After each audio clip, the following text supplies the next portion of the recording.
Hi dear friend, आपके सामने ये पार्ट 2 का वीडियो लेकर आ गए हैं जो क्वेश्चन नंबर 2 को बताता है। क्वेश्चन नंबर 2 में टोटल 4 क्वेश्चन होंगे और उन 4 क्वेश्चन के और में भी क्वेश्चन होंगे, मतलब अथवा उसके साथ एक और ऑप्शनल क्वेश्चन भी होंगे। जैसे अभी क्वेश्चन नंबर 2A देख रहे हैं जिसमें बोला है define proof resilience and modulus resilience की बात किया है। ठीक है, तो प्रूफ रेजिलियंस क्या है, मॉडुलस रेजिलियंस क्या है, यहाँ पर मैं आपको बताने वाला हूँ। उसके साथ साथ मैं ये भी पॉइंट बता रहा हूँ कि ये GTU गुजरात टेक्नोलॉजिकल यूनिवर्सिटी से लिया गया विंटर 2019 का ये क्वेश्चन है, जिसका पहला पार्ट ऑलरेडी हमने अपलोड कर दिए हैं। ये सेकंड पार्ट है और सेकंड पार्ट में क्वेश्चन नंबर 2 के टोटल 8 क्वेश्चंस यहाँ पर हम आपको एक्सप्लेन करके बताने वाले हैं, समझा कर बताएंगे कि ताकि आपको किस प्रकार से सॉल्व करना है ये भी आइडिया मिल जाए और आप उसके डेफिनेशंस भी याद कर सकते हैं। अगर थियरी है तो आप उसकी थियरी भी लर्न कर सकते हैं, प्लस न्यूमेरिकल है तो न्यूमेरिकल कैसे सॉल्व करना वो भी, क्योंकि मैं और जो अथवा में क्वेश्चन दिए गए हैं उनको भी मैं आपको करके बताने वाला हूँ। जैसे ये क्वेश्चन नंबर 2 में क्या बोला है, define proof resilience and modulus resilience.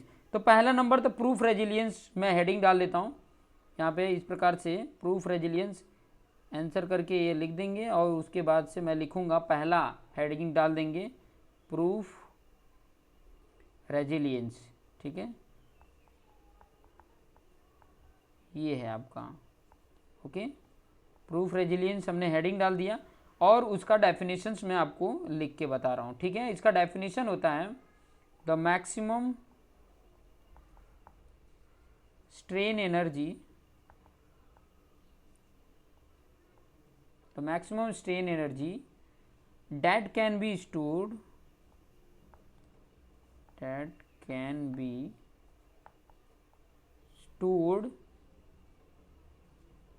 in a body। ठीक है, बॉडी मतलब ह्यूमन बॉडी मत समझो, बॉडी का मतलब है कोई भी थिंग्स है, कोई भी वस्तु है, उसके ऊपर जो मतलब जो मैक्सिमम उसकी स्ट्रेन एनर्जी होती है जो स्टोर होती है उस बॉडी में at elastic limit, elastic limit is called proof resilience.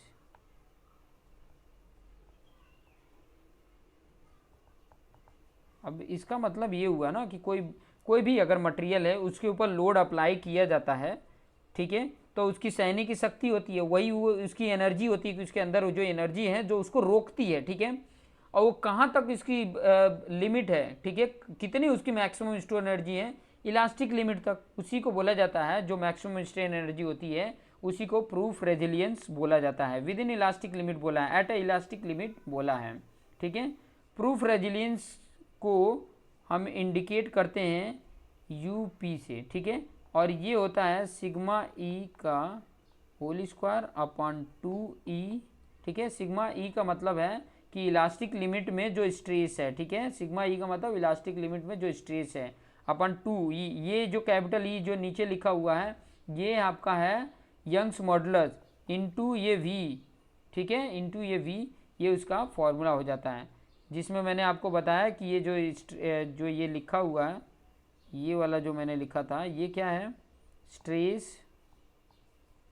Eight elastic limit, ये चीज़ें याद रखेंगे।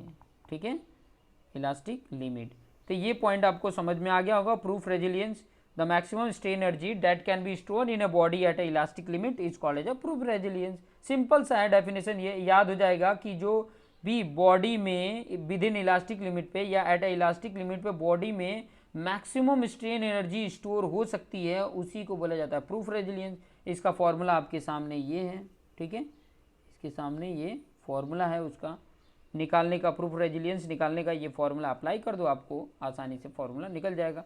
अब दूसरे वाले पॉइंट की अगर मैं बात करूं, दूसरा इंपॉर्टेंट है मॉडुलस ऑफ रेजिलियंस किसको बोलेंगे, modulus of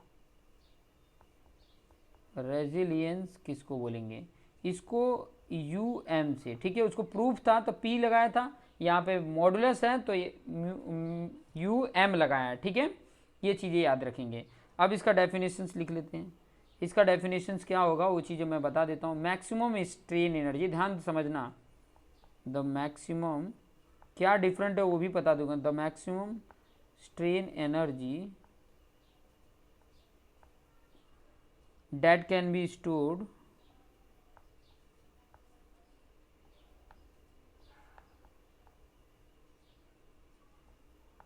in a body per unit volume at elastic limit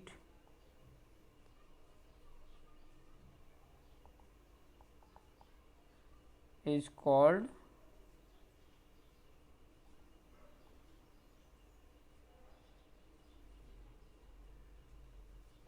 modulus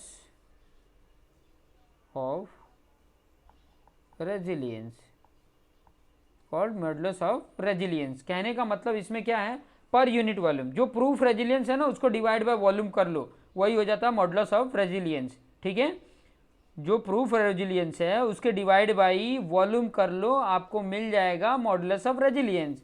कहने का मतलब है कि ये जो म्यू एम है, ये जो आपका म्यू पी होता है, यू पी था अपॉन वी कर दो। यू पी क्या था, सिग्मा ई का square upon 2e into V था, अपॉन वी कर लो तो ये वी कैंसल, तो म्यू एम क्या आ गया, सिग्मा ई का स्क्वायर अपॉन 2e, यही फॉर्मूला आ गया मॉडुलस ऑफ रेजिलियंस का, ये फॉर्मूला आ गया। ये फॉर्मूला आपको समझ में आ गया होगा। ठीक है, कहने का मतलब है कि अगर इसका यूनिट की अगर मैं बात करूँ, इसकी यूनिट की अगर मैं बात करूँ, इट्स यूनिट की बात करें, इट्स यूनिट, तो यूनिट क्या होगा, newton into M M divide by M M cube, ये होगा। ठीक है, ये चीज़ें हमें ध्यान में रखनी होगी कि ताकि हम इसको कैलकुलेट कर सकें, इन सब चीज़ों को हमें ध्यान में रखने होंगे। ये चीज़ें मैंने यहाँ पर एक्सप्लेन करके आपको बता दिए दोनों पॉइंट को। अगर चाहें तो आप इसका स्क्रीनशॉट ले सकते हैं, जो मैंने पॉइंट आपको बताया है, चाहे तो आप इसका स्क्रीनशॉट ले लेते। देखिए यहाँ पे पूरा दिख रहा होगा। ठीक है, आप अगर लैपटॉप में अगर यूज कर रहे होंगे तो क्लियर ये दिख रहा होगा कि प्रूफ रेजिलियंस और मॉडुलस ऑफ रेजिलियंस पूरा क्लियर दिख रहा होगा। तो ये चीज़ें मैंने यहाँ पर एक्सप्लेन करके आपको बता दिए कि ताकि आपको आसानी से समझ में आ जाए। अब क्वेश्चन नंबर इसका और वाला, जो क्वेश्चन नंबर 2 का, यहाँ पर मैं लिख के बता देता हूँ, इसका जो क्वेश्चन नंबर 2 है उसका और वाले के लिए, क्वेश्चन के लिए मैं क्या कर रहा हूँ, वीडियो को पॉज कर देता हूँ कि ताकि मैं क्वेश्चन लिख लूँ। तो यहाँ पर क्वेश्चन आप देख सकते हैं, क्वेश्चन नंबर 2 का और का ए जो था उसका और क्वेश्चन जो था, ये क्या पूछा है, एक्सप्लेन कंपोजिट सेक्शन। ठीक है, अगर आप इसका जो डायरेक्ट स्ट्रेस और स्ट्रेन वाला चैप्टर है उसमें आप देखोगे कि जो 3rd नंबर का जो सब टॉपिक दिया है वो कंपोजिट सेक्शन ही है। तो वहाँ पे उसका डेफिनेशंस भी दिया हुआ है, मैं यहाँ पे इसका डेफिनेशंस लिख के बता देता हूँ। इसका डेफिनेशंस क्या है, इसको टोटली एक्सप्लेन करके मैं यहाँ पर आपको बता रहा हूँ कि कंपोजिट सेक्शन है क्या। ठीक है, आप आंसर लिख सकते हो, if a bar is made up of 2 or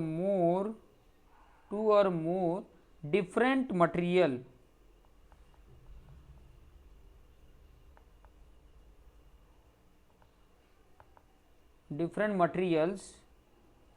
it is called composite section. ठीक है, उसी को क्या बोला जाता है, कंपोजिट सेक्शन। देखिए ये 3 मार्क्स का क्वेश्चन होगा, तो सिर्फ ये डेफिनेशन लिखने से नहीं चलेगा, उसको एक्सप्लेन करके भी बताना पड़ेगा कि ताकि आपको उसको समझाना पड़ेगा, तब जाके ये 3 मार्क्स मिलेंगे। तो यहाँ डेफिनेशन तो हो गया कि अगर कोई बार है जो 2 और मोर मटेरियल से मिलकर बना हुआ है, डिफरेंट मटेरियल से बना हुआ है, उसी को बोला जाता है कंपोजिट सेक्शन। अब फॉर एग्जाम्पल अगर कंपोजिट की अगर मैं बताऊं, फॉर एग्जाम्पल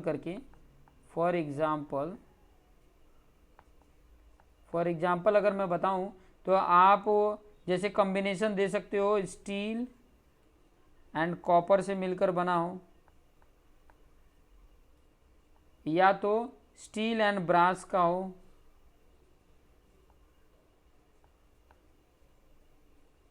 या फिर कॉपर एंड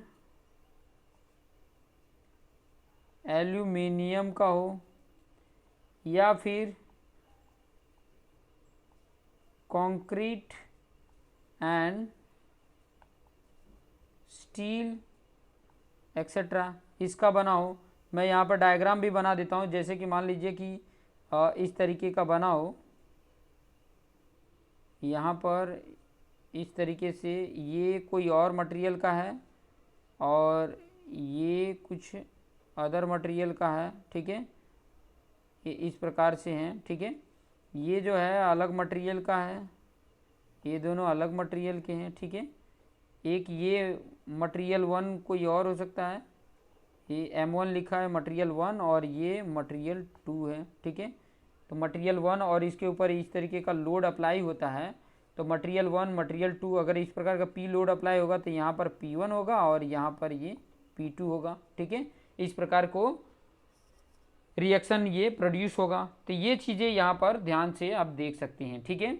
अब इसमें जब कंपोजिट बार होता है तो ध्यान रखने वाले इंपॉर्टेंट पॉइंट ये होता है कि ये जो आपको कंपोजिट बार दिखेगा, जब भी मतलब कंपोजिट सेक्शन लेके बात हो रही हो तो इसमें या तो इलोंगेशन होगा या तो कॉन्ट्रैक्शन होगा। और जो इलोंगेशन होगा कॉन्ट्रैक्शन होगा ये दोनों में देखिए यहाँ पर अगर देखेंगे कि इलोंगेशन या कॉन्ट्रैक्शन होगा इस बार में तो दोनों सेम होंगे। मान लो ये L लेंथ के हैं, ये L लेंथ के हैं, ठीक है, दोनों क्या हैं L लेंथ के, मतलब इसका L1 L2 के बराबर है। तो इसका जो इलोंगेशन या कॉन्ट्रैक्शन होगा जिससे डेल L1 आएगा या डेल L2 आएगा, ये दोनों क्या होंगे इक्वल होंगे। ये चीज़ें ध्यान में रखेंगे, समझ में आया। इक्वल होने का मतलब कि उनका स्ट्रेन इक्वल होना, लेंथ तो इक्वल ही है और उनका जो इलोंगेशन हुआ वो भी इक्वल होना। मतलब क्या हुआ, इसके होने का मतलब है कि स्ट्रेन 1 इक्वल टू स्ट्रेन 2, और स्ट्रेन जब इक्वल हो रहा है तो इससे क्या मिलेगा, देखो स्ट्रेन का फॉर्मूला क्या होता है सिग्मा अपन कैपिटल E होता है, ठीक है। तो इससे हमें क्या बन जाएगा, इससे इस फॉर्मूले से क्या बन के आ जाएगा, ये आ जाएगा sigma 1 upon E1 equal to sigma 2 upon E2, ये आ जाएगा, ठीक है। और यहाँ पर अगर मान लीजिए E1 को इस तरफ ट्रांसफ़र कर देते तो सिग्मा 1 इक्वल टू क्या हो जाता है E1 अपन E2 सिग्मा 2 आ जाता है, ठीक है, ये एक आ जाता है। और ये जो सिग्मा अपन E1 अपन E2 है जो है ना, इसी को बोला जाता है मॉड्यूलर रेशियो। इसी को क्या बोला जाता है, मॉड्यूलर रेशियो बोला जाता है, मॉड्यूलर रेशियो भी बोला जाता है। कई बार इसकी डायरेक्ट वैल्यू दी रहती है, E1 और E2 करके अलग अलग सेपरेट नहीं, डायरेक्ट बोला जाता है इसका मॉड्यूलर रेशियो दिया हुआ है, ठीक है। तो हमेशा एक चीज़ इंपॉर्टेंट है कि ध्यान रखेंगे कि जो इसमें ये E1 अपन E2 है ना, जो सिग्मा 1 E1 अपन E2 सिग्मा 2 लिखे हैं, तो ये कहाँ से आया है, देखो ये कॉन्सेप्ट मैंने जो बताया है उस तरीके से आया है, ठीक है। तो इस तरीके से ये पॉइंट को हमें ध्यान में रखेंगे। और जब भी मॉड्यूलर रेशियो दिया रहता है तो इसका खास इंपॉर्टेंट पॉइंट होता है कि इसमें E1 जो होता है ग्रेटर होता है E2 से।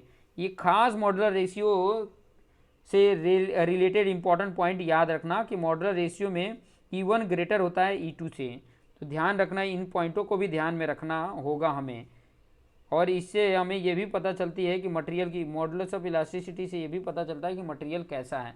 तो ये था जितने भी इंपॉर्टेंट पॉइंट थे कंपोजिट सेक्शन का जो मैंने आपके सामने ये बता दिए, ठीक है। अब उसके बाद से आ जाएंगे हम क्वेश्चन नंबर बी की तरफ। तो क्वेश्चन लिखने से पहले मैं क्या कर लेता हूँ, वीडियो को पॉज कर लेता हूँ। क्वेश्चन नंबर 2 के जो 2 हैं उसके अथवा में जो दिया है और में जो दिया है वो दोनों क्वेश्चन को 1 बाय 1 को करेंगे। तो आपके सामने ये क्वेश्चन है, देख रहे हैं, क्वेश्चन नंबर 2 का बी है, ठीक है। और mild steel bar of 20 mm diameter जो दिया है वो मैं क्या कर रहा हूँ, गिवन डाटा हेडिंग डाल के और उसको मैं लिख ले रहा हूँ कि ताकि मेरे लिए आसान रहे, ठीक है। मैं क्या कर रहा हूँ, ये सोल्यूशन कर रहा हूँ जिसमें मैं गिवन डाटा लिख लूँगा, गिवन डाटा लिख लूँगा। क्या दिया है, सबसे पहले कि जो स्टील बार है, ठीक है, माइल्ड स्टील बार है जिसका डायमीटर 20 mm है, मतलब डी दे दिया है 20 mm, ठीक है, एंड 1 मीटर लॉन्ग है, मतलब लेंथ दे दिया है कितना, 1 मीटर दे दिया है। 1 मीटर को भी हमें mm में चेंज कर लेना, हमेशा ध्यान देना कि mm में चेंज कर लेना। ठीक है। उसके बाद से क्या होता है, is subjected to tensile load of 100 kilo newton. देखो टेंसाइल लोड लग रहा है, मतलब ये स्टील बार किस तरीके से, ऐसे माइल्ड स्टील बार इस तरीके का है, ठीक है, माइल्ड स्टील इस तरीके का, ये उसका एल है, ठीक है, और ये उसका डायमीटर है, ये उसका डायमीटर है, ठीक है, और इसके ऊपर ऐसे टेंसाइल लोड लग रहा है, ठीक है, पी लग रहा है। तो पी की वैल्यू कितनी दी हुई है, 100 किलो न्यूटन दिया है। तो इसको हमने क्या कर लेना, न्यूटन में करना है, तो 100 इंटू 10⁻³ न्यूटन आ जाएगा, ये दे दिया, ठीक है। उसके बाद क्या बोला है कि if change in length of the bar, change in length बोल रहा है। देखो चेंज इन लेंथ मतलब मान लीजिए कि ये कुछ बढ़ के, ये जो लेंथ था ये जब लगाया गया तो यहाँ पर इतना बढ़ गया, इतना ये क्या होगा, बढ़ गया, तो इसको डेल एल बोला जाता है। क्या बोला जाता है, डेल एल, डेल एल बोला जाता है। तो डेल एल मैं यहाँ पर लिख लेता हूँ, डेल एल की वैल्यू जो दिया है वो मैं यहाँ पर लिख लेता हूँ। डेल एल कितना दिया है, 10 mm दिया है, ठीक है। अब देखिए इसमें टेंसाइल लोड लग रहा है, तो ये क्या होगा, चेंज इन लेंथ बढ़ेगा, तो इसमें बढ़ा के मैंने बताया है। कई बार कंप्रेसिव लोड लगता है तो वो क्या होगा, छोटा होगा, कम होगा, तो ये भी चीज़ याद रखेंगे, ठीक है। तो ये चीज़ें आपको इतनी वस्तु दी है। बोला है क्या कि फाइंड स्ट्रेस एंड स्ट्रेन, मतलब क्या क्या फाइंड आउट करना है आपको, सिग्मा कैलकुलेट करना है और स्ट्रेन कैलकुलेट करना है। ये दो चीज़ें आपको कैलकुलेट करके बतानी है कि इसकी वैल्यू क्या होगी और इसकी वैल्यू क्या होगी, ये कैलकुलेट करके आपको बताना है। तो सबसे पहले देखो कोई भी क्वेश्चन आप करना, तो सबसे पहले आपका सिग्मा से रिलेटेड क्या फॉर्मूला होता है, ये चीज़ें हमें लिख लेने होते हैं। तो सिग्मा से रिलेटेड क्या फॉर्मूला होता है वो लिख लोगे तो आपको आइडिया रहेगा कि कैसे इसको सॉल्यूशन करेंगे। तो सिग्मा का फॉर्मूला क्या होता है, देखो P/A होता है, एक तो फॉर्मूला ये होता है, और सिग्मा का फॉर्मूला ये भी होता है कि यंग्स मॉडुलस इंटू एप्सिलॉन होता है। एप्सिलॉन तो दिया ही नहीं है ना, यंग्स मॉडुलस इसमें दिया है, लेकिन P दिया है। एरिया आप क्या निकाल सकते हो, एरिया देखो क्रॉस सेक्शनल एरिया क्या होता है, ये चीज़ें मैं थोड़ा सा यहाँ पे बता दूँ। ये जो उसका एरिया होता है ना, जिस पर ये फोर्स लगता है, ये जो फोर्स लगा है ना जिस पर, ये जो क्रॉस सेक्शनल एरिया, मतलब वो कैसा होगा, क्रॉस सेक्शनल एरिया अगर देखोगे उसका तो सर्कुलर होगा, और सर्कुलर का डायमीटर तो दिया है, तो उसका एरिया निकालना हमारे लिए क्या हो जाएगा, आसान हो जाएगा। तो मैं ये एरिया यहाँ पर निकाल लेता हूँ। एरिया क्या होता है, फॉर्मूला ध्यान से रख लो, π/4d², डी में दिया हो तो ये फॉर्मूला लगाने का। यहाँ पर वैल्यू देखो, डी की वैल्यू कितनी दी है, 20 mm दी है, तो π/4 20 का स्क्वायर कर लो। अब मैं कैल्सी में देखो, मैं तुमको बताते भी जाता हूँ कि मैं कैल्सी कैसे ऑपरेट कर रहा हूँ, वैसे आप करना। देखो सबसे पहले 20 टाइप करना, फिर बाद में x² आपके कैल्सी में दिया होगा उस पर क्लिक कर देना, जितना आएगा उसके इक्वल दबा देना। इक्वल आने पर 400 आ गया होगा आपकी कैल्सी में। उसके बाद से इंटू दबाना और शिफ्ट करके नीचे EXP दिया होगा, शिफ्ट EXP, शिफ्ट दबाने के बाद EXP दबाना, दोनों एक साथ नहीं, शिफ्ट EXP दबाओगे तो पाई आ जाएगा। फिर इक्वल करोगे, फिर डिवाइड बाई 4 कर देना, तो आपकी वैल्यू आ जाएगी। और आपकी वैल्यू जो आई है वो 314.159 आया, 314.159 मतलब 16 कर सकते हो, ठीक है। तो ये mm² आ गया, एरिया आपका मिल गया। तो यहाँ पर हम क्या कर देंगे, वैल्यू पुट कर देंगे। P की वैल्यू क्या है, 100 इंटू 10⁻³ अपॉन एरिया की वैल्यू 314.16 आया है। तो ये डिवाइड कर लो, ये डिवाइड करोगे तो देखो 100 इंटू 10⁻³ अगर आपको नहीं करने आ रहा है, हालांकि सिंपल सा है, आपको कुछ नहीं करना होता है। देखो सबसे पहले क्या करो, 100 टाइप कर दो, 100 टाइप कर दो, फिर बाद में इंटू करो, और जो इंजीनियरिंग लिखा है ना ENG दबाओ, ठीक है। एक्चुअली 10 दबा के ENG दबाने का, 10 दबाओ, ENG दबाओगे तो, और कितना पावर है 3, तो 3 लगा दोगे ENG लगा के, तो आपकी वैल्यू आ जाएगी। नहीं तो डायरेक्ट आपने क्या कर देना, मैं आपको बता देता हूँ। डायरेक्ट क्या है, देखो 2 पावर ये है, 10 पावर ये देखो 100 है, तो 2 जीरो और इसका 3 जीरो, डायरेक्ट आपने ऐसे लिख लेना है। कितने हो गए, 5 जीरो हो गए, डिवाइड बाई आपकी जो 314.16 है उससे डिवाइड कर दो, आपके आंसर आ जाएंगे, ठीक है।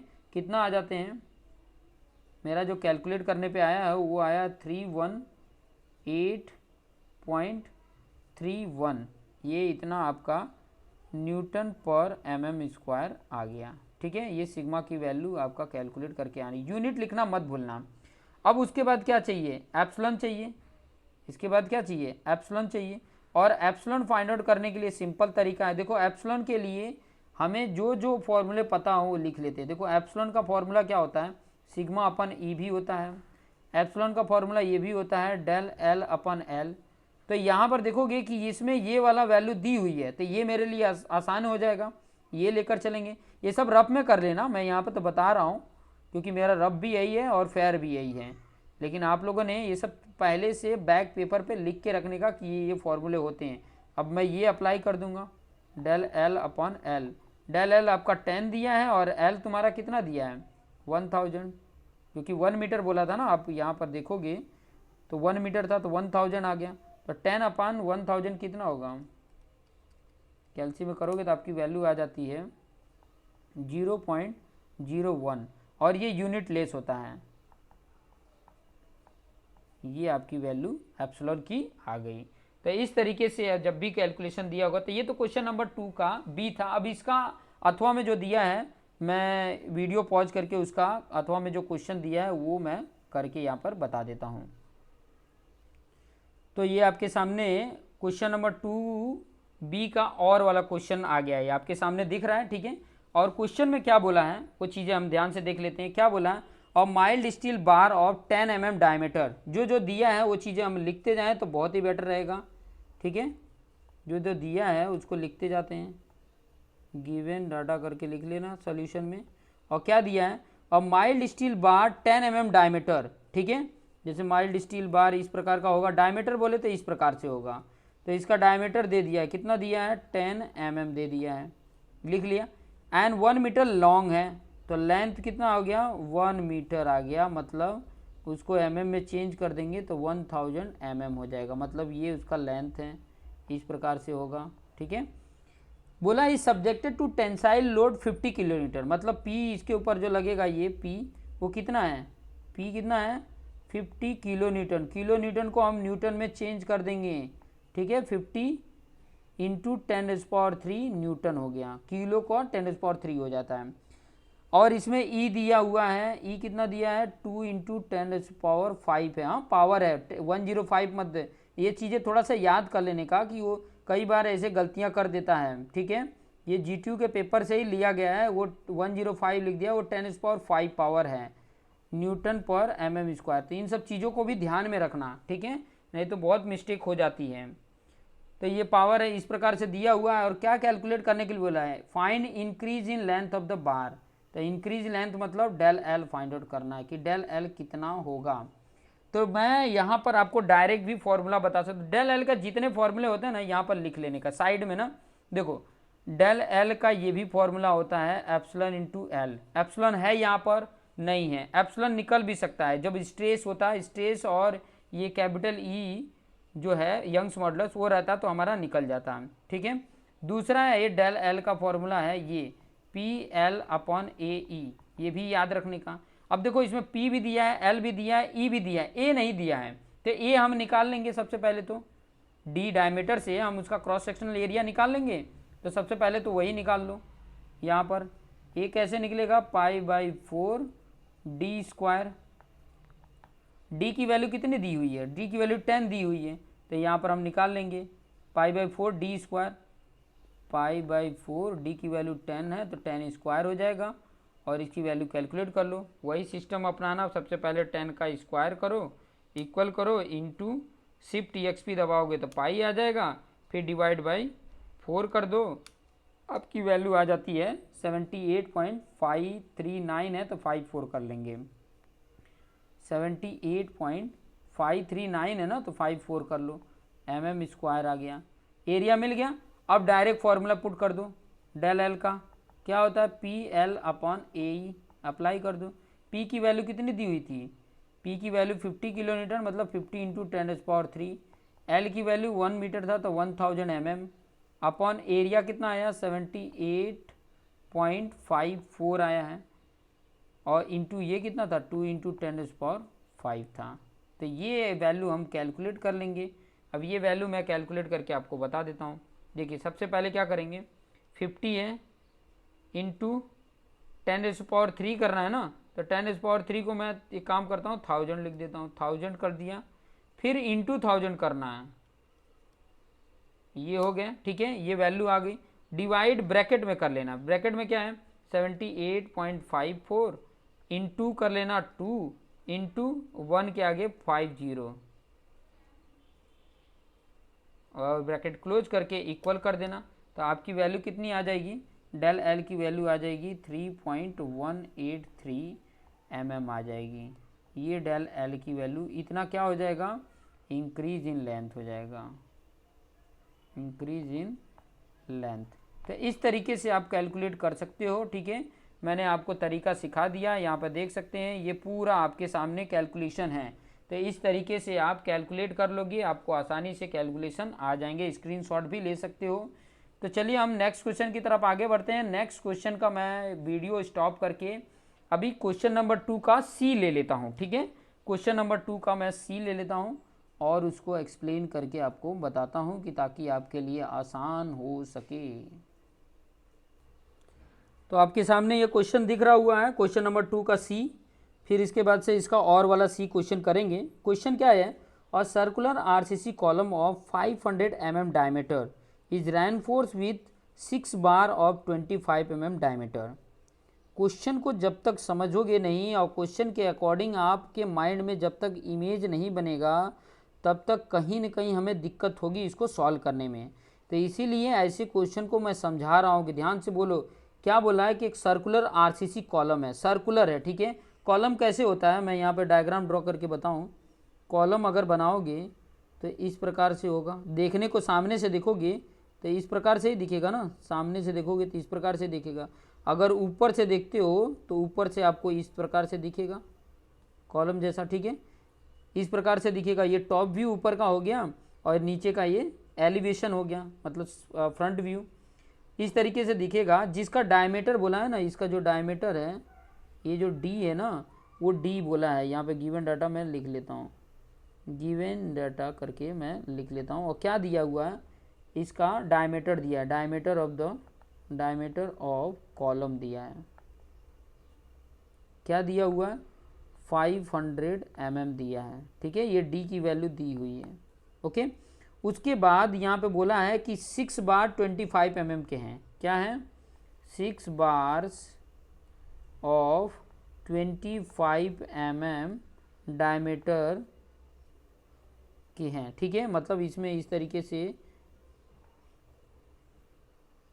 ये 6 बार लगे हुए हैं। इस तरीके से टॉप व्यू में देखोगे ना तो ये दिखेगा, मतलब इसके अंदर ये करके ऐसे करके 6 बार होगा, ठीक है। 2 तो इसी के ऊपर उसके बगल में ही होंगे और एक इसके ऊपर हो जाता, मतलब टोटल 6 बार आपको देखने को इसमें मिलेंगे, ठीक है। 6 बार आपको देखने को इसमें मिलेगा, ओके। अब यहाँ पे थोड़ा सा मैं पॉइंट समझा देता हूँ और क्या दिया हुआ है। और ये बोला है कि अगर इसके ऊपर एक्सियल लोड लगा हुआ है, मतलब इसके ऊपर ये इस प्रकार से, यहाँ पर इस प्रकार से ये पी लोड लगा है, मतलब पी कितना दिया हुआ है, पी दिया है 1600 किलो न्यूटन है, किलो न्यूटन में दिया हुआ है, ये भी ध्यान में रखना है। इफ मॉडुलर रेशियो, मतलब मॉडुलर रेशियो को अगर मैं बोलूँ तो स्मॉल एम से इंडिकेट करते हैं, ठीक है, स्मॉल एम से इंडिकेट करते हैं। कितना दिया हुआ है, 15 दिया हुआ, स्मॉल एम से इंडिकेट करते हैं। और ये दिया हुआ वैल्यू जो वो क्या है, 15 दिया है। और ये हमेशा क्या होता है, देखो E S steel upon concrete होगा IC, और इसकी वैल्यू ये 15 दिया हुआ है। हमेशा ध्यान देना कि मॉडुलस रेशियो जो होता है, अब ये 15 आया है, ठीक है, 15 जो दिया हुआ है, ये आपकी जो वैल्यू दी हुई है 15 दिया, ठीक है, 15 ही दिया है। तो इसकी जो मॉडुलस रेशियो ये दी हुई है, इसका मतलब देखो ये ऊपर अगर लोड लग रहा है तो इसका रजिस्ट कौन कौन करेगा, कंक्रीट करेगा और कौन करेगा, स्टील करेगा। तो इसमें रजिस्ट कौन सबसे ज़्यादा करेगा, स्टील ज़्यादा करता है रजिस्ट, तो इसको इसलिए ऊपर रखते हैं। ये भी ध्यान रखेंगे कि इनके रेशियो स्टील का ज़्यादा होता है, तभी ये पॉजिटिव में 15 आया है, ठीक है। तो ये चीज़ें ध्यान में रखेंगे। ये इतनी वस्तुएं दिया है, क्या फाइंड आउट करने के लिए बोला है, find stress induce in both material, मतलब दोनों में स्ट्रेस की बात किया है। मतलब एक तो जो स्टील के लिए मैंने एस लिया है, मतलब सिग्मा एस कैलकुलेट करना है और सिग्मा सी कैलकुलेट करना है। ये कैलकुलेट करके आपको बताना है। ठीक है, अब यहाँ पे देखिए कि ऊपर जो डायमीटर दिया है इससे टोटल क्रॉस सेक्शन एरिया आपको मिल जाएगा। ये ए है वो क्या मिल जाएगा, π/4 डी स्क्वायर फॉर्मूला लगाओगे, π/4 500 लगाओगे तो ये पूरा एरिया बता देगा। कैलकुलेट करके सबसे पहले तो उसका टोटल क्रॉस सेक्शनल एरिया आप फाइंड आउट कर लोगे, फिर बाद में हम स्टील का क्रॉस सेक्शनल एरिया कितना होगा वो कैलकुलेट करेंगे। तो ये था आपका टोटल क्रॉस सेक्शनल एरिया। तो हम सबसे पहले 500 का स्क्वायर करेंगे, फिर उसके बाद से मल्टीप्लिकेशन करेंगे शिफ्ट EXP पाई का और डिवाइड बाई 4 करेंगे। तो आपकी जो वैल्यू आ रही है, मेरी जो वैल्यू कैलकुलेट करने पे आ रही है वो लिख देता हूँ, 196,349.54 आ रहा है। ठीक है, ये mm स्क्वायर जितना आ जाएगा। तो ये मतलब ये किसका मिल गया, ये वाला जो पार्ट है मैं यहाँ पे थोड़ा सा आपको हाईलाइट करके बता रहा हूँ, ये वाला जो आपका पूरा क्रॉस सेक्शनल एरिया है ना, ये पूरा क्रॉस सेक्शनल एरिया निकल गया है यहाँ पर। ठीक है, ये मिल गया। अब इसको जो देखो जो जो दिया है उसके बेस पे हमें कैलकुलेट करके बताना भी है। ठीक है, अब यहाँ पे थोड़ा सा मैं आपको गाइडलाइन कर दूँ। यहाँ पर जो होता है, जो लोड होता है वो टोटल लोड जो होगा, अब रजिस्ट करने वाले देखो यहाँ पर अगर मैं बताऊँ कि ऊपर की तरफ ये मान लो ये कोई कंपाउंड, ये जो है आपका ये शेप है। ठीक है, ऊपर की तरफ P1 लोड लगा है, तो नीचे की तरफ एक P1 होगा, स्टील पे लगने वाला PS और कंक्रीट पे लगने वाला PC। ठीक है, इस प्रकार से लगेगा। ये जो पॉइंट बता रहा था, अगर मान लीजिए ये P लोड ऊपर लग रहा है तो इसको रजिस्ट करने वाला P स्टील होगा और कौन रजिस्ट करेगा, P कंक्रीट रजिस्ट करेगा। तो इसका जो P लोड है यहाँ पे जो मैं बताना चाहता हूँ वो P लोड किसके बराबर है, PC के और PS के, इसके ही बराबर है। ठीक है, और ये P की वैल्यू दिया है ना, PC दिया है ना PS दिया है। ठीक है, ये दोनों नहीं दिए हैं, लेकिन हम इसको कन्वर्ट कर सकते हैं ना किस फॉर्म में। आपको ये फॉर्मूला पता है कि सिग्मा इक्वल टू P/A होता है। तो सिग्मा यहाँ पर ध्यान देना, सिग्मा अगर S की बात करूँ तो PS/AS हो जाएगा, सिग्मा C की बात करूँ तो PC/AC होगा, और जब PS की बात करूँगा या PC की बात करूँगा तो क्या होगा, यहाँ पे सिग्मा C इंटू AC होगा और यहाँ पे सिग्मा S इंटू AS होगा P के बराबर। ये मिल रहा है आपको। ठीक है, ये चीज़ें आपको यहाँ पर दिख रही हैं, ये चीज़ें आपको यहाँ पर आसानी से सिंपल तरीके से यहाँ पर समझ में आ रही हैं, जिसमें P की वैल्यू दिया है और यहाँ पर सिग्मा C सिग्मा S ये नहीं दिया है। लेकिन आपको एरिया जो है ना, A जो निकालना है वो निकाल सकते हो, AS और AC तो निकाल सकते हैं ना, तो AS और AC निकाल लेते हैं, फिर बाद में एक सिग्मा C और सिग्मा S के बीच में एक इक्वेशन बन जाएगा। तो पहले यहाँ साइड में मैं वही निकाल लेता हूँ। देखो टोटल एरिया आपका यहाँ पर मिल गया था, कितना आया था टोटल एरिया, यहाँ पर ऊपर आप देख लीजिए टोटल एरिया कितना था। पहले लिख लेता हूँ 196,349.45, सॉरी 54 है, 54 mm स्क्वायर है। अब मैं क्या करूँगा, एरिया ऑफ स्टील हम आसानी से निकाल सकते हैं। एरिया ऑफ स्टील आपको ऑलरेडी पता है कि 6 नंबर है और एक का डायमीटर 25 है, तो π/4 25 का स्क्वायर निकाल लो। ये निकाल लेंगे। सबसे पहले क्या करो, 25 का स्क्वायर करो, वैल्यू इक्वल करो, इंटू करो, शिफ्ट EXP दबाओ, आपकी वैल्यू आई, उसमें डिवाइड बाई 4 करो, आंसर करो, इंटू 6 कर दो तो आपकी वैल्यू ये आ जाती है 2945.24, ये mm स्क्वायर आ गया। ठीक है, और आप यहाँ पे देखोगे जो फिगर में मैंने बना के बताया था, तो ये जो A है, ठीक है, एरिया है, उसी टोटल एरिया में ही ये AS और AC है ना, तो ये टोटल एरिया तो आपको निकला हुआ है, उसमें से AS माइनस कर दोगे तो AC मिल जाएगा कि नहीं। अब AS में से A में से AS माइनस कर देंगे तो ये A की वैल्यू कितनी थी, 196,349.54 माइनस आंसर कर दिया मैंने तो इक्वल कितना आ गया, AC की वैल्यू भी मिल गई 193,404.29 mm स्क्वायर आ गया। तो ये वैल्यू भी आपके सामने कैलकुलेट होके आ गई है, AS और AC भी कैलकुलेट होके यहाँ पर आ गई है। ये आपकी वैल्यू जो है ये जो कैलकुलेट होके आई वो AS हो गया, और ये जो कैलकुलेट होके आई वो आपका AC की वैल्यू हो गया। तो ये कैलकुलेट करके दोनों वैल्यू तो आपके सामने आ गई हैं, ठीक है। अब यहाँ पर दोनों वैल्यू का काम यहाँ पर आएगा। इन दोनों वैल्यू को हमें क्या करना है, यहाँ पर लिख लेना है। ये जो फॉर्मूला मैंने यहाँ पर बताया है, इस फॉर्मूले में हमें क्या करना है, लिख लेना है, ठीक है। तो मैं लिख लेता हूँ, और ये जो P की वैल्यू जो है वो भी हम लिख लेंगे। P की वैल्यू कितनी थी, P 1600 किलो न्यूटन है, तो उसको भी चेंज कर लेंगे। और यहाँ पर एक चीज़ मैं बोलूँ कि अगर ये वैल्यू भी मैं पुट करूँ तो भी यहाँ पर काम नहीं आएगा। मुझे क्या करना पड़ेगा, मॉडुलस रेशियो वाला पहले वो निकालना पड़ेगा, तब जाके मुझे एक रेशियो मिलेगा, और उसमें ये वैल्यू पुट करूँगा तो डायरेक्ट मेरा कैलकुलेशन होगा, ठीक है। तो सबसे पहले तो ये वाला मैं बाद में करूँगा। इसके पहले जो मॉडुलस रेशियो दिया है तो उसका क्या रेशियो होता है, देखो ये आपका फॉर्मूला होता है sigma S upon ES equal to, मैंने पहले ही बताया कि स्ट्रेन उसका क्या होता है, AS का और इसका C का ये बराबर होता है, ठीक है। क्योंकि उनके ऊपर लोड होगा तो उनका जो भी चेंज इन लेंथ आएगा वो बराबर ही आएगा। तो यहाँ पे क्या आ गया, सिग्मा C अपॉन EC आ गया। तो इससे हमारा बन के आ जाता है sigma S equal to ES upon EC, ये वैल्यू दिया हुआ है सिग्मा C। अब यहाँ पर आप देखोगे कि ये वैल्यू 15 दी हुई है, sigma S equal to 15 sigma C, ठीक है। तो आपने जो वैल्यू पुट किया था यहाँ पर पहले, जो P इक्वल टू सिग्मा, जो सिग्मा S इंटू AS लिख दो plus sigma C into AC लिख दो। तो यहाँ सिग्मा S की जगह पे मैं क्या लिख सकता हूँ, सिग्मा S की जगह पे 15 सिग्मा C लिख सकता हूँ, ठीक है। 15 सिग्मा C AS की जगह पे मैं लिख सकता हूँ, ठीक है। तो लिख लेता हूँ यहाँ पे जो सिग्मा S है उसकी जगह पे मैंने क्या लिख दिया, 15 सिग्मा C कर लिया, और वैल्यू क्या आ गई, AS आ गया, AS तो था ही, और ये सिग्मा C इंटू AC।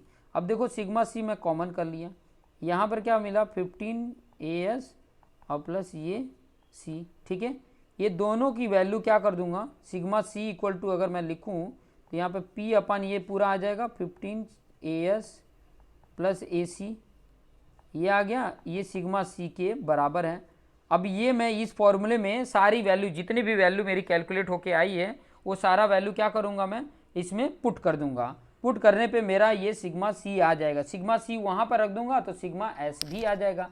और यही दोनों तो मुझे कैलकुलेट करने थे, दोनों के में स्ट्रेस क्या इंड्यूस हो रहा था वही चीज़। तो यहाँ पर वैल्यू मैं कैलकुलेट कर लेता हूँ, जो जो वैल्यू दिया है वो मैं लिख लेता हूँ। देखो sigma C equal to P की वैल्यू कितनी थी, 1600 किलो न्यूटन था, तो 10⁻³ कर लिया, डिवाइडेड बाई यहाँ पे 15 है, इंटू AS की वैल्यू कितनी है, AS की वैल्यू, ये AS का है, ठीक है। तो AS की वैल्यू कितनी है 2945.24 प्लस AS, सॉरी ये AC है, ठीक है।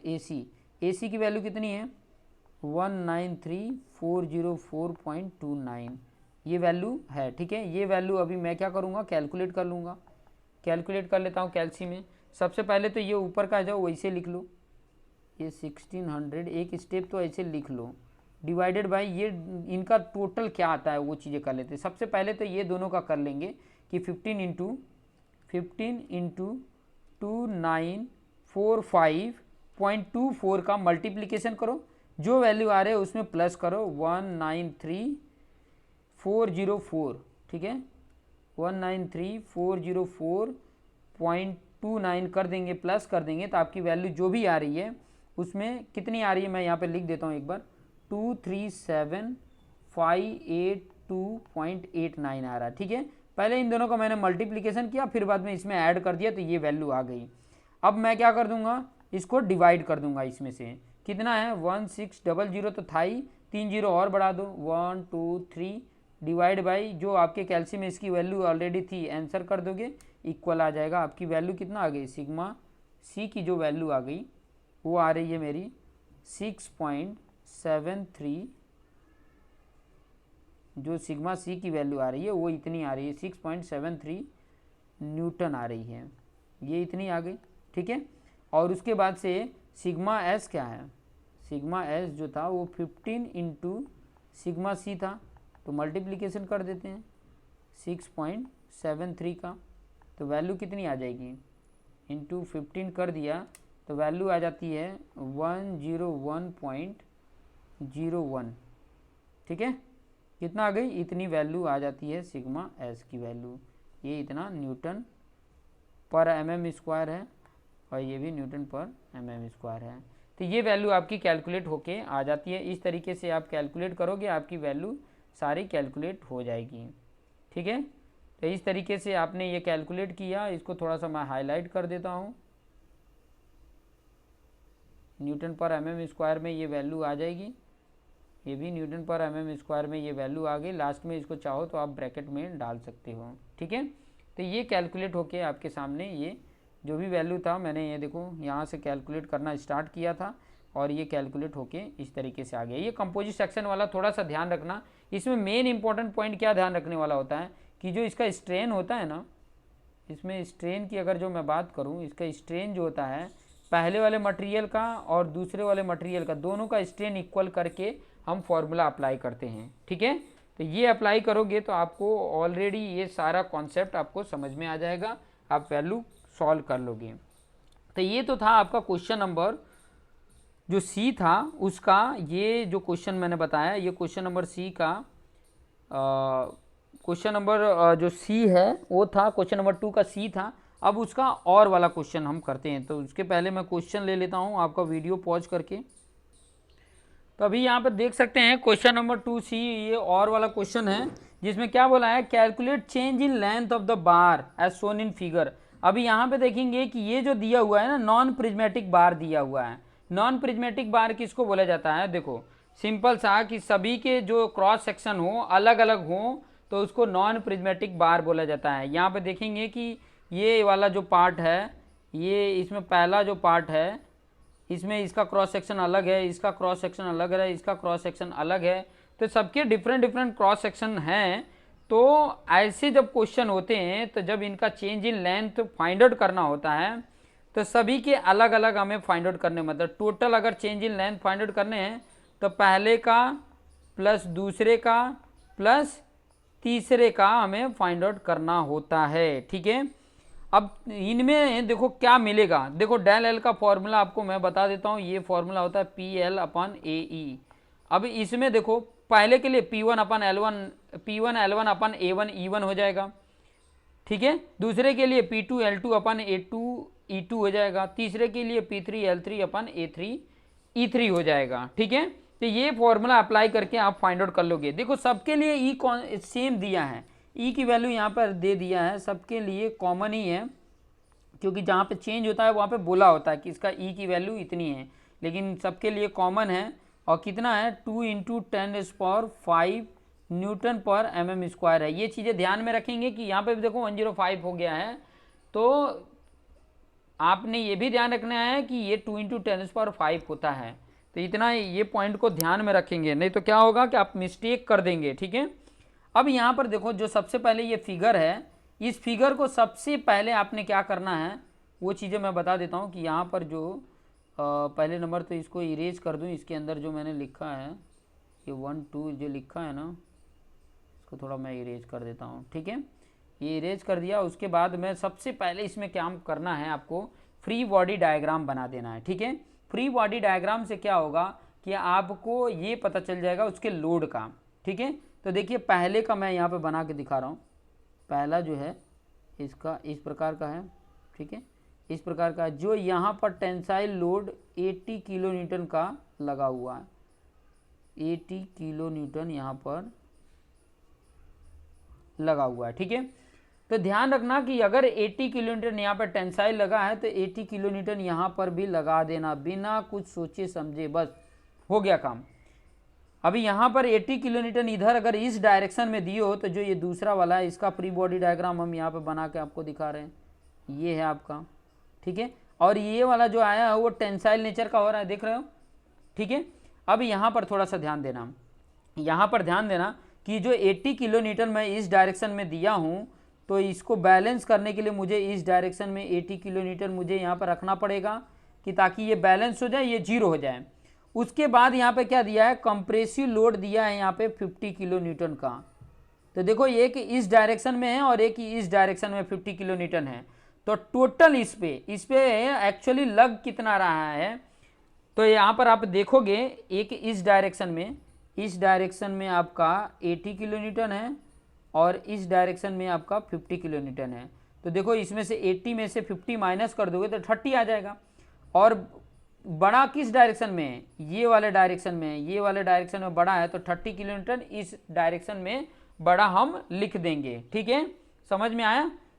तो ये चीज़ें थोड़ा सा ध्यान में रखेंगे। ये जितने भी पॉइंट मैंने आपको बताए, इन पॉइंट को मैं यहाँ पर अब थोड़ा कलर में चेंज करके यहाँ पर लिख देता हूँ। यहाँ पर मैं देखो ये डायरेक्शन 80 की जगह पे यहाँ पे कितना आएगा, 30 किलो न्यूटन का इस डायरेक्शन में आएगा। तो जब 30 किलो न्यूटन का इस डायरेक्शन में लगा रहे हो तो बिना सोचे समझे इस तरफ 30 किलो न्यूटन का लगा देना है। ये 30 किलो न्यूटन हो गया। और ये भी कैसा है, टेंसाइल नेचर का ही है। अब दूसरे पे आ जाते हैं, जो आपका तीसरा है वो कैसा है, उसका यहाँ पर हम डायग्राम बना देते हैं। 1 मिनट, मैं ब्लैक कलर ले लेता हूँ।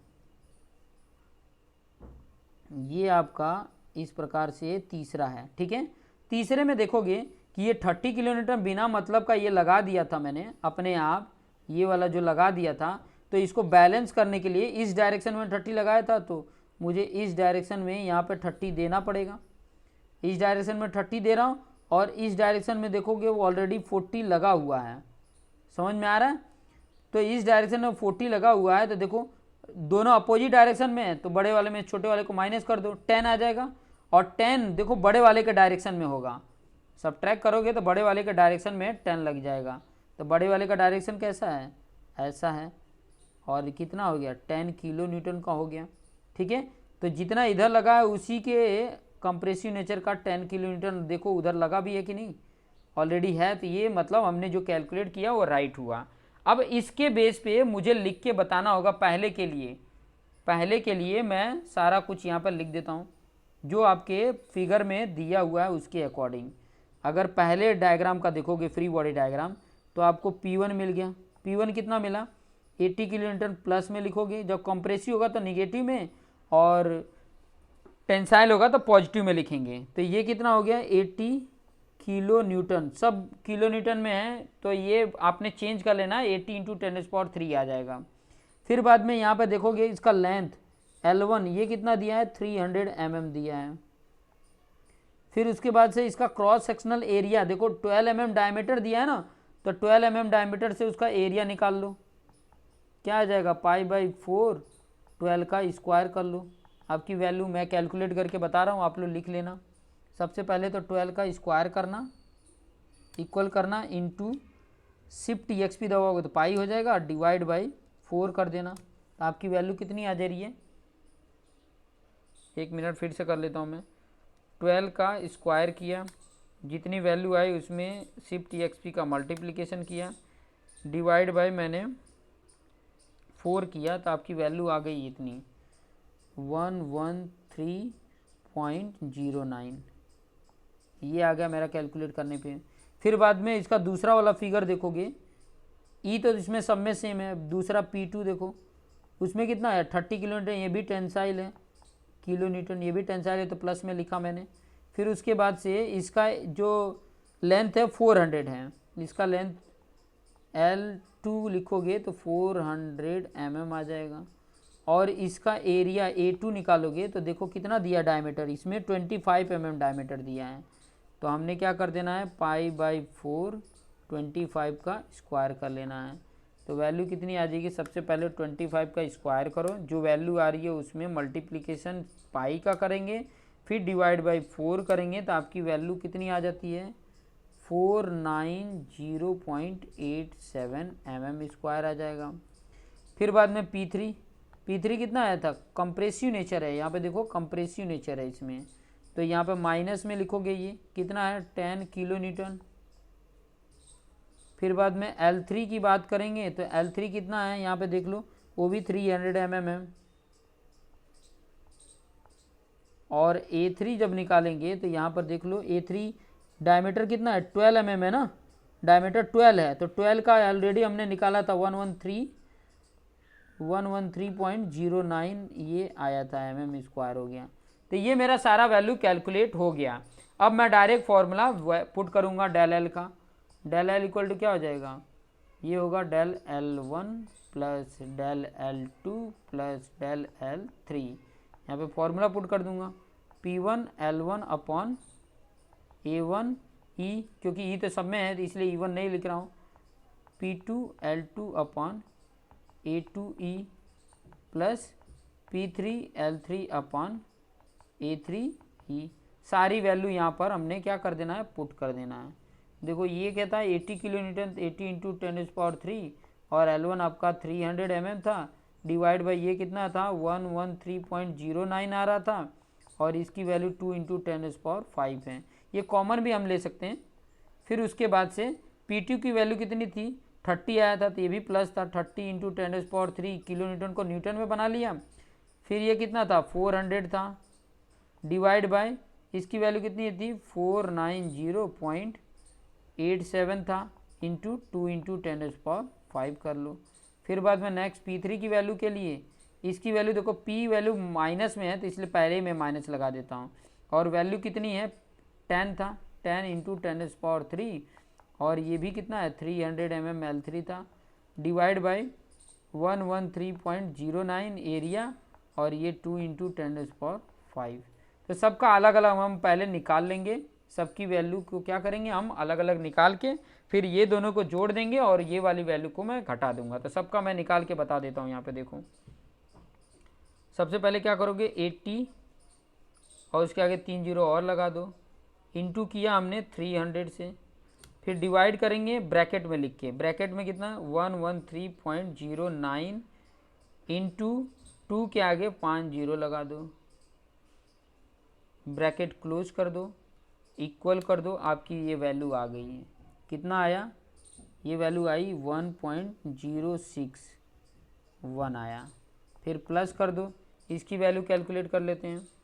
पहले 30 के आगे 3 जीरो और 1 2 3 इंटू 400 डिवाइड बाई, डिवाइड करके ब्रैकेट में लिखना 490.87 इंटू 2 लगा के 5 जीरो लगा दो, ब्रैकेट क्लोज कर दो, इक्वल कर दो। ये वैल्यू जो आई है 0.122 आया है। फिर माइनस में इसकी वैल्यू भी कैलकुलेट कर लेते हैं, कितना है 10 के आगे 3 जीरो और लगा दो, इंटू कर लो 300। ठीक है, सेम ही वैल्यू है ये, नहीं सेम वैल्यू नहीं है, तो ये वैल्यू इक्वल कर लो, डिवाइड बाई 113.09 इंटू 2 के बाद 5 जीरो लगा दो, ब्रैकेट क्लोज कर दो, इक्वल कर दो, इसकी वैल्यू आ गई है 0.1326। अब इन दोनों को पहले जोड़ लेते हैं, कितना है 1.061 प्लस 0.1222 इक्वल कर देंगे और माइनस कर देंगे 0.1326 का, तो आपकी वैल्यू आ जाती है प्लस में 1.0506 mm। ये वैल्यू आपकी डेल एल की आ जाती है। और आगे हम लिख देंगे इंक्रीज इन लेंथ, मतलब लेंथ में क्या होगा इंक्रीज होगा। ठीक है, तो ये आपको क्वेश्चन आपको समझ में आ गया होगा। ये क्वेश्चन था उसका और वाला, सी का जो था और वाला क्वेश्चन ये था। तो ये चीज़ें आपको समझ में आ गई होंगी। ये देख सकते हैं यहाँ पे ऊपर से लेके समझाया, और ये पॉइंट इस तरीके से हमें कैलकुलेट कर लेने होते हैं। तो हमें ध्यान रखने होते हैं। देखो ये माइनस क्यों लगाया, क्योंकि यहाँ पे पी की वैल्यू कंप्रेसिव नेचर यहाँ पे आ रहा था, तो कंप्रेसिव नेचर को मैंने क्या कर लिया है माइनस में रख लिया उसका फोर्स को, और बाकी जो लोड गए हैं टेंसाइल है तो उसको प्लस में लिखा है। बाकी एडिशन देखो फॉर्मूले में देखो मैंने सब में एडिशन ही लिखा है, बाकी पी की वैल्यू में ही करने में मेरा माइनस आया है, नहीं तो माइनस नहीं आता। ठीक है, तो इतने क्वेश्चन हो गए। ये अब नेक्स्ट क्वेश्चन की तरफ बढ़ते हैं, क्वेश्चन नंबर डी, जो क्वेश्चन नंबर 2 का डी है उस तरफ। तो मैं पहले वीडियो को पॉज करके और उसके क्वेश्चन यहाँ पर लिख लेता हूँ कि ताकि आपके लिए आसान रहे। तो आपके सामने ये क्वेश्चन नंबर 2 का डी क्वेश्चन आप देख रहे हैं। ठीक है, जिसमें क्या बोला है find moment of inertia for the T section shown in figure 2। ये फिगर 2 आप देख रहे हैं जिसमें मोमेंट ऑफ इनर्शिया ये टी सेक्शन का फाइंड आउट करना है। तो देखो जब भी कोई सेक्शन दिया हो और उसका moment of inertia find out करनी हो तो सबसे पहले ये चेक करना होता है कि उसका सी जी कहाँ पे है। अगर सी जी नहीं दिया है तो सी जी फाइंड आउट कर लेंगे, ठीक है। तो सबसे पहले तो हम यहाँ पर देखो इसकी सी जी कहाँ पर है वो चीज़ें हम बताएंगे, फिर उसके बाद इसका मोमेंट ऑफ इनर्शिया हम उसके एक्सिस से सॉल्व करके बताएंगे। तो चलिए हम पहले तो इसका मोमेंट ऑफ इनर्शिया देख लेते कहाँ पे हैं, ठीक है। सबसे पहले हम क्या कर लेते हैं, रेफरेंस एक्सिस बना लेते हैं। तो रेफरेंस एक्सिस एकदम, या तो आप क्या कर दो, रेफरेंस एक्सिस जब भी हम बनाएंगे ना तो एकदम डैश डैश डैश करके इस तरीके से बनाते हैं रेफरेंस एक्सिस। तो एकदम या तो ये एकदम लेफ्ट में बनाओ या तो एकदम राइट में बनाओ, तो मैं लेफ्ट में ले लिया। और जो हॉरिजेंटल रेफरेंस एक्सिस बनता है वो एकदम या तो नीचे बनाओ या तो एकदम ऊपर बनाओ, इसे टच है, ये इसका डैश डैश करके इस तरीके से रेफरेंस एक्सिस इसको बोलते हैं, ठीक है। इसको क्या बोला जाता है, रेफरेंस एक्सिस, जिसके रेफरेंस से मैं इंडिकेट करके बताऊंगा कि मेरा एक्स एक्सिस कहाँ पे है और वाई एक्सिस कहाँ पे है। जो एक्स एक्सिस और वाई एक्सिस जहाँ पे इंटरसेक्ट करते हैं वही हमारा क्या होता है, सी जी होता है। तो यहाँ पर एक चीज़ और मैं यहाँ पे बता दूँ कि उसका जैसे ये फिगर है, इस फिगर में मैं सपोज डेट उसका एक्सिस जो है वो यहाँ पर आ रहा है, देखिए सेंट्रल लाइन से मैं यहाँ पे बना रहा हूँ, ये उसका वाई एक्सिस है, वाई एक्सिस ये लिख दिया मैंने, और एक्स एक्सिस यहाँ पर आ रहा है, मान लो मुझे नहीं पता है, ठीक है। अब एक्स एक्सिस और ये ओरिजेंटल रेफरेंस के बीच में जो होता है ना ये वाई बार बताता है, तो ये कितने हैं वो नहीं पता चलेगा। लेकिन यहाँ पे ये देखोगे ना, ये एक्स बार ये डायरेक्टली आप निकाल सकते हो। क्यों निकाल सकते हैं, क्योंकि ये वाई एक्सिस के अबाउट क्या है, सिमेट्रिकल है, तो इसलिए एक्स बार डायरेक्टली हमें मिल जाता है। लेकिन जो एक्स एक्सिस है वो इस सेक्शन के सिमेट्रिकल नहीं है। तो सिमेट्रिकल जब नहीं होता है तो हमें कैलकुलेट करने होते हैं, और वो कैसे कैलकुलेट होगा वो तरीका मैं आपको यहाँ पर सिखाने वाला हूँ, ठीक है। तो यहाँ पर ध्यान से देखेंगे कि सबसे पहले क्या करेंगे कि ये जो सेक्शन है इसमें आपको लिखना पड़ेगा, ये सेक्शन को लिख के बताना पड़ेगा। इसको दो सेक्शन में हम डिवाइड करेंगे बाद में। सबसे पहले तो आप लिख दो कि द सेक्शन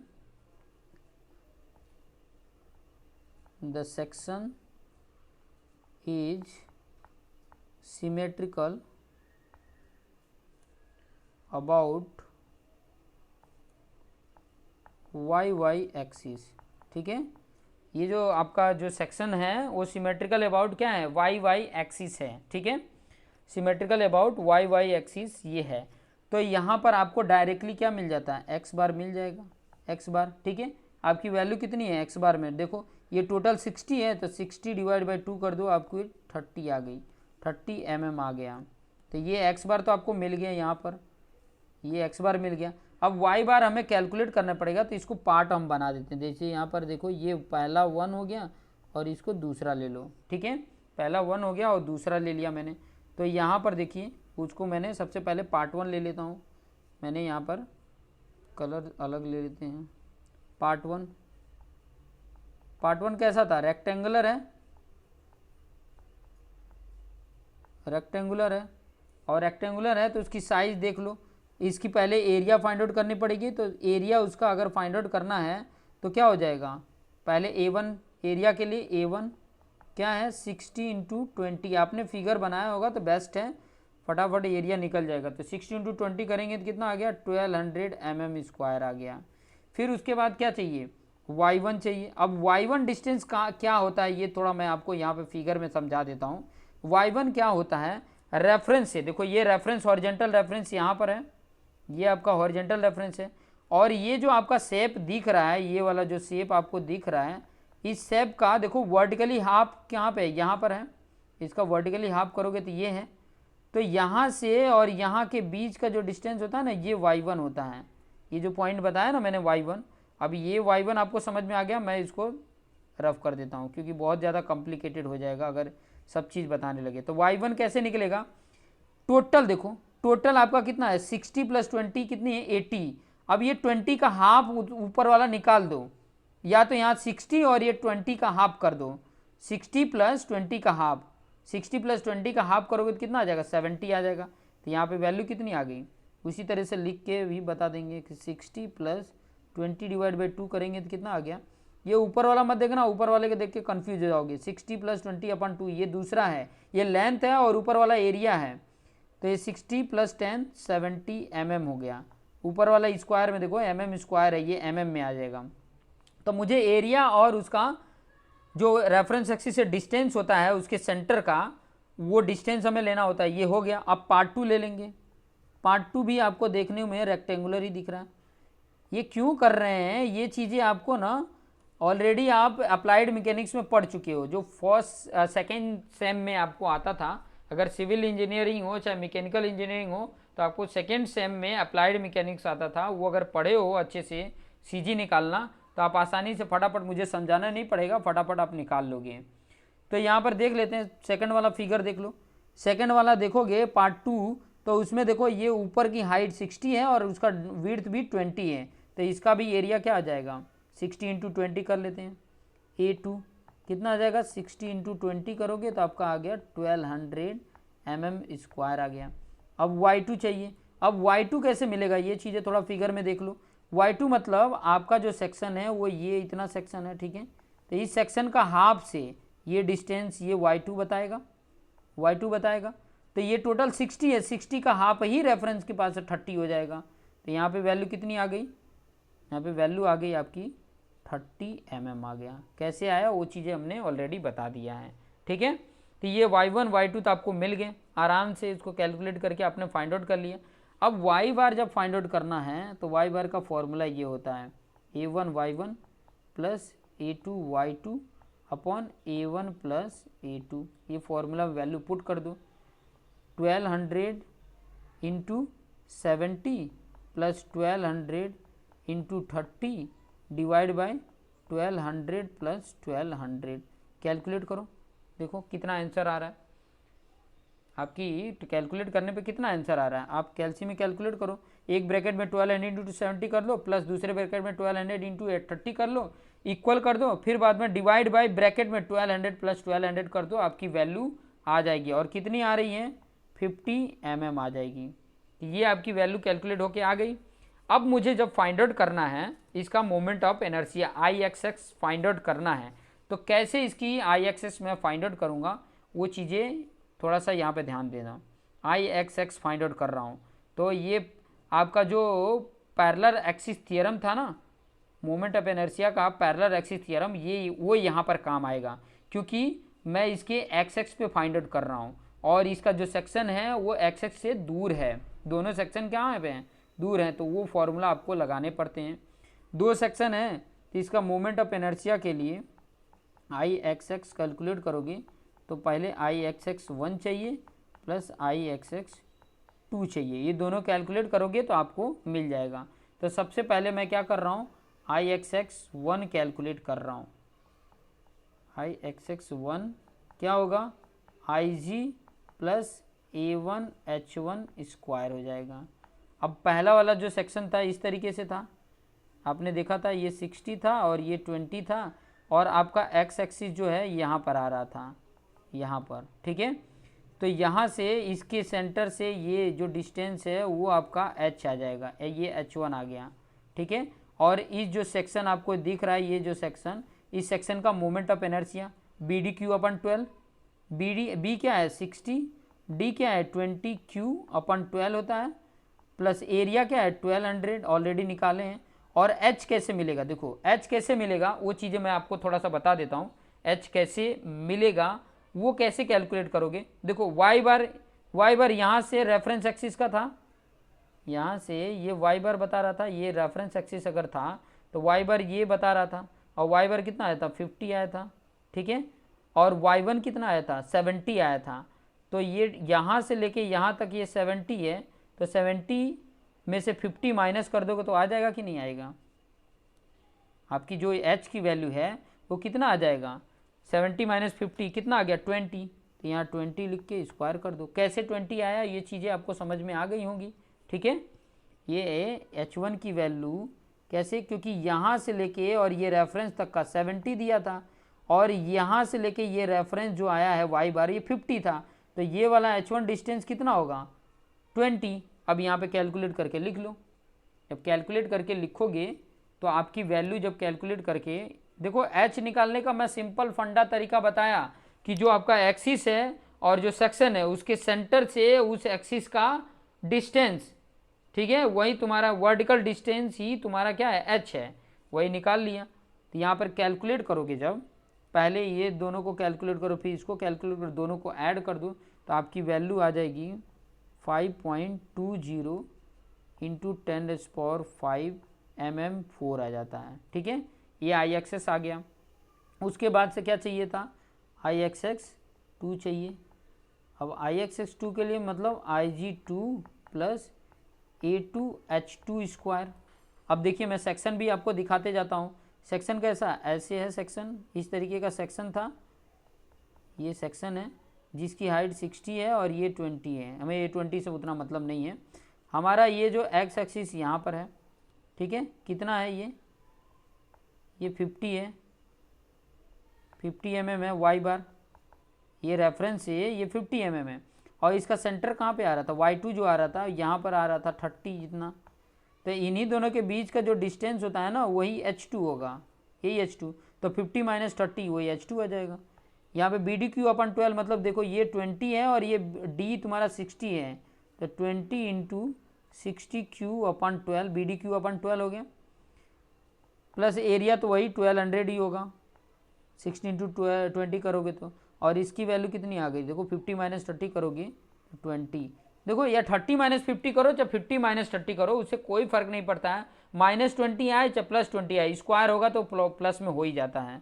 तो इसका जब कैलकुलेट करेंगे तो इसकी वैल्यू कितनी आ जाती है, 8.40। मैं कैल्सी में कैलकुलेट कर रहा हूँ, आप कैलकुलेट कर लो, मैं ऑलरेडी कैल्सी में कैलकुलेट किया हूँ, 10⁵ mm⁴ आ जाएगा। अब दोनों जो वैल्यू आई है ये दोनों को क्या कर देना है, ऐड कर दोगे तो आपका आई एक्स मिल जाएगा, क्योंकि आई एक्स = IX1 प्लस IX2 हो जाता है। तो दोनों की वैल्यू यहाँ पे जोड़ देते हैं। पहले की वैल्यू कितनी आई है, पहले की वैल्यू 5.20 इंटू 10⁵, और इसकी वैल्यू आई है 8.40 इंटू 10⁵। अभी इसमें क्या कर दोगे, दोनों को जोड़ दोगे तो आ जाता है 13.6 इंटू 10⁵ mm⁴। ये आपका आई एक्स आ गया। ये निकालना क्यों होता है, थोड़ा सा मैं ये भी बता देता हूँ कि मोमेंट ऑफ इनर्शिया क्यों निकालते हैं। तो मोमेंट ऑफ इनर्शिया इसलिए निकालते हैं कि ताकि हमें ये पता चल जाए कि किस सेक्शन में रखा जाए कि इसकी, देखो जिस आई एक्स निकालो चाहे आई वाई वाई निकालो, जब आई एक्स आई या आई वाई वाई निकालते हैं तो इन दोनों में मोमेंट ऑफ इनर्शिया की वैल्यू जिसकी ज़्यादा होती है, जिसकी भी ज़्यादा होती है उसकी लोड बियरिंग कैपेसिटी ज़्यादा होती है। आई की वैल्यू जिसकी ज़्यादा होती है वो उसकी लोड बियरिंग कैपेसिटी क्या होती है, ज़्यादा होती है।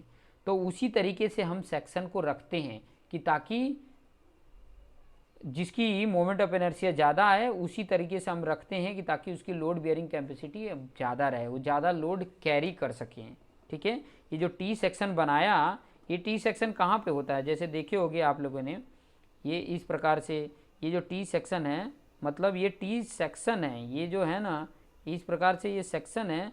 बाकी ये एकदम मतलब आपको बताऊं कि इस तरीके से बहुत ज़्यादा लेंथ में होते हैं, इस तरीके के बड़े लेंथ में होंगे, इस तरीके के, वो क्या होगा, बहुत बड़ा लेंथ होगा।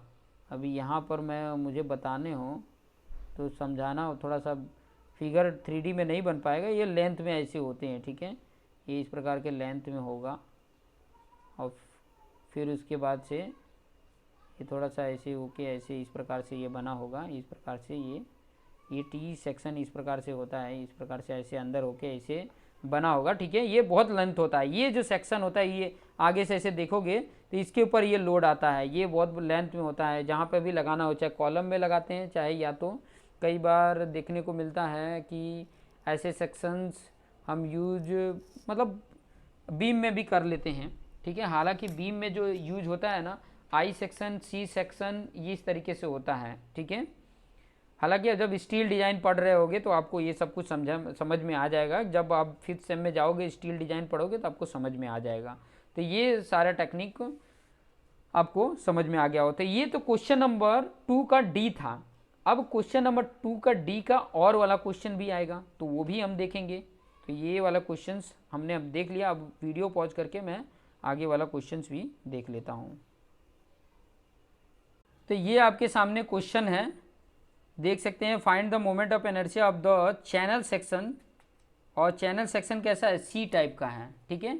चैनल जो सेक्शन दिया हुआ है वो सी टाइप का ये चैनल सेक्शन दिया हुआ है, और इसका moment of inertia find out करने के लिए बोला है। और इसका मोमेंट ऑफ इनर्शिया जब फाइंड आउट करेंगे, ध्यान से समझना कि इसका moment of inertia find out करने का, इसके प्रीवियस भी ये क्वेश्चन नंबर 2 का डी है और वाला है, ठीक है। तो इसका मोमेंट ऑफ इनर्शिया कैसे कैलकुलेट करेंगे वो चीज़ें थोड़ा सामने जिक्र कर लेना है, कि ताकि आपको आसानी से समझ में आ जाए और आप इसके बेस पे इसके कॉन्सेप्ट को समझेंगे ना तो बहुत बेटर रहेगा, ठीक है। सबसे पहले तो आप ट्राई करो, एक बार पहले ये वीडियो को देख के लिख लो जो भी मैं लिखा रहा हूँ, उसके बाद दूसरी बार देखोगे ना तो कॉन्सेप्ट को समझो क्या मैं समझाना चाहता हूँ, कि ताकि आपको आइडिया मिल जाए। सबसे पहले जब भी moment of inertia find out करनी हो किसी भी सेक्शन का, तो आपने क्या कर लेना है कि सबसे पहले ध्यान देना इम्पॉर्टेंट ये है कि सबसे पहले इस सेक्शन में देख लेना कि ये सेक्शन सिमेट्रिक है या नहीं है। सिमेट्रिक अगर होगा ना तो हमें डायरेक्टली एक्स बार वाई बार की वैल्यू मिल जाएगी। अगर सिमेट्रिक नहीं होगा जिस एक्सिस से, उससे हमें एक्स बार और वाई बार की फिर कैलकुलेट नहीं होगा। अभी इस सेक्शन में देखोगे तो इस सेक्शन सिमेट्रिकल कौन से एक्सिस से है, सिमेट्रिकल अगर देखोगे तो ये देखो, ये वाला जो एक्सिस होगा ये इक्वली 2 पार्ट में डिवाइड कर रहा होगा, और हमें पता चल रहा है कि ये जो 100 है इसका डिवाइड बाई ये जो रेफरेंस एक्सिस हम ड्रॉ करेंगे ना, ये रेफरेंस एक्सिस, तो इससे हमें ये वाई बार डायरेक्टली मिल जाएगा। कितना, टोटल 100 है तो डिवाइड बाई 2 करोगे तो 50 mm आ गया, ये मिल जाएगा। लेकिन अगर मैं वाई एक्सिस ड्रॉ करूँ तो ये नहीं पता चलेगा कि एग्जैक्टली कहाँ पर ये आ रहा है, ये कहाँ पर ये इक्वली एरिया डिवाइड कर रहा है, ये हमें नहीं पता चलेगा, ठीक है। यहाँ पर उसका रेफरेंस एक्सिस होगा, डैश डैश करके बता देते हैं। तो ये एक्स बार कैसे मिलेगा वो नहीं पता चलेगा, डायरेक्टली नहीं मिल पाएगा, ठीक है। तो यहाँ पर आपको स्टेटमेंट लिख के बताना पड़ेगा। यहाँ पर सबसे पहले लिखेंगे कि दिस सेक्शन, यहाँ पर लिख के बताएंगे कि this section is symmetrical about x axis. X axis के सिमेट्रिकल है तो वाई बार आपका डायरेक्टली मिल गया, कितना, 50 mm आ गया। 100 डिवाइड बाई 2 किया तो 50 mm आ गया। अब वाई बार मुझे कैलकुलेट करना पड़ेगा, तो वाई बार कैलकुलेट करने के लिए हमें क्या करना पड़ेगा, ये फिगर में हमने पार्ट डिवाइड करना पड़ेगा। तो ये मैंने पार्ट डिवाइड कर दिया, ये 1 हो गया, और ये पार्ट डिवाइड कर दिया तो ये 2 हो गया, और ये 3 हो गया, ठीक है, समझ में आ गया। अब इसके मैं तीनों का सबसे पहले क्या करूँगा, एरिया और इसका रेफरेंस से इनके सेंटर के बीच का डिस्टेंस मुझे पता करना पड़ेगा। और जब भी एक्स बार फाइंड आउट करने हो तो x1 और x2 फाइंड आउट करते हैं, y बार में y1 y2 फाइंड आउट करते हैं। तो y बार तो कैलकुलेट करना नहीं है, तो y1 y2 तो कैलकुलेट करना नहीं है। यहाँ पर चाहिए क्या, x1 x2। और एक चीज़ और मैं बता दूँ, यहाँ पर ध्यान से समझना, मेरी बात को समझना, कि अगर ऐसे कंडीशन दिए हों, ठीक है, ऐसे कंडीशन दिए हों तो कोई ज़रूरी नहीं है कि मुझे एक्स बार कैलकुलेट भी करने पड़े, ये चीज़ें भी मैं बता देता हूँ। हाँ, ध्यान रहे कि अगर मैं उसमें क्वेश्चन में बोला है कि आई वाई वाई भी फाइंड आउट करो, अगर सिर्फ मुझे आई एक्सेस फाइंड आउट करना है तो मुझे एक्स बार कैलकुलेट करने की ज़रूरत नहीं है, आसानी से आप इससे कैलकुलेट कर लोगे, ठीक है। लेकिन अगर आई वाई फाइंड आउट करना, आई वाई वाई मतलब moment of inertia about Y axis अगर कैलकुलेट करना है तब तो मुझे एक्स बार चाहिए। लेकिन एक ही मुझे यहाँ पर मोमेंट ऑफ इनर्शिया बोला है, तो आई वाई वाई या आई एक्सेस बोला नहीं है, तो यहाँ पर आई एक्सेस से मैं निकाल लेता हूँ। अगर बोला हो तो आई वाई वाई भी निकालने के लिए तो आई वाई वाई भी निकाल लेंगे, ठीक है। अगर बोला हो तो हम वो भी निकाल लेते हैं, ठीक है। कि नहीं बोला है तो बोला तो कुछ भी नहीं है, सिर्फ बोला है मोमेंट ऑफ इनर्शिया, तो हम आई ज़रूरत नहीं है x1 x2 या x3 फाइंड आउट करने के लिए, मैं आई एक्सेस फाइंड आउट कर लेता हूँ। और आई एक्सेस फाइंड आउट करने के लिए ये एक्सेस कैलकुलेट करने की ज़रूरत नहीं है, डायरेक्ट मेरा क्या हो जाएगा, अगर आई एक्सेस मुझे कैलकुलेट करना है तो आई एक्सेस 1 प्लस आई एक्सेस 2 प्लस आई एक्स 3 मैं कैलकुलेट कर लूँगा। ये तीनों को अलग अलग सेपरेट कैलकुलेट करके मुझे ऐड कर देना है। और मैं यहाँ पे बताते जाता हूँ। IXS1 मतलब आपका IG1 प्लस A1H1 का स्क्वायर। अब देखो सेक्शन जो देखोगे, सेक्शन की मैं बात बताऊँ, इस तरीके का आपका सेक्शन है, ये सेक्शन है, ठीक है, ये आपका पूरा सेक्शन है। और इस सेक्शन में आपका ये y यहाँ पर रेफरेंस है, ये आपका x एक्सिस है, और ये y बार आपका दिया है ये 50 है, ठीक है। और ये सेक्शन जो देख रहे हो यहाँ से भी हाइट ये पूरा 50 ही है। समझ में आया? समझ में आ रहा है कि नहीं? अब इसके सेंटर से जो हाइट मैं बोलूँगा, यहाँ पर ध्यान देना, इसके सेंटर से जो हाइट बोलूँ तो ये कितना हाइट होगा, ये जो हाइट h होगा, ये यहाँ से जो इसका डिवाइड कर दोगे, यहाँ पे सेक्शन में देखो, मैं सेक्शन में फिगर में थोड़ा सा बता देता हूँ, फिगर में बताऊँ कि ये हाइट यहाँ से और यहाँ तक का डिस्टेंस कितना होगा। तो देख लो, ये 10 को मैंने ये यहाँ से लेके यहाँ तक का हाइट ये टोटल 50 है, और इसका ये विड्थ 10 है, तो 10 का हाफ 5, तो 5 इसमें से माइनस कर दोगे तो आपका वैल्यू मिल जाएगा h1 की। ये जो है h1 है ये मिल जाएगा कितना, 45 हो जाएगा। तो यहाँ पर आपको वैल्यू कैलकुलेट करोगे तो यहाँ पर लिख दोगे पहला नंबर तो BD/12, तो यहाँ पर ये कितना है, साइज़ मैं थोड़ा देख लेता हूँ, 50 है, ये टोटल आपका 50 है और ये आपका 10 है, तो ये 50 इंटू 10 का क्यूब BD/12, ये हो गया IG1 का। एरिया 50 इंटू 10 कितना हो जाएगा, 500, ये एरिया हो गया। और H1 कितना मिल रहा है, H1 45, मैंने बताया कैसे ये 45 आया, कैलकुलेट कर लो। जब इसको कैलकुलेट करोगे, यहाँ पर ध्यान देना कि जब इसको आप कैलकुलेट करोगे तब आपकी वैल्यू क्या आएगी, वो यहाँ पे कैलकुलेट करके मैं बता देता हूँ। सबसे पहले क्या कर लेना, दोनों की अलग अलग वैल्यू निकाल लो, या तो चलो कोई बात नहीं, मैं बता देता हूँ। सबसे पहले क्या करो, 10 का क्यूब कर लो,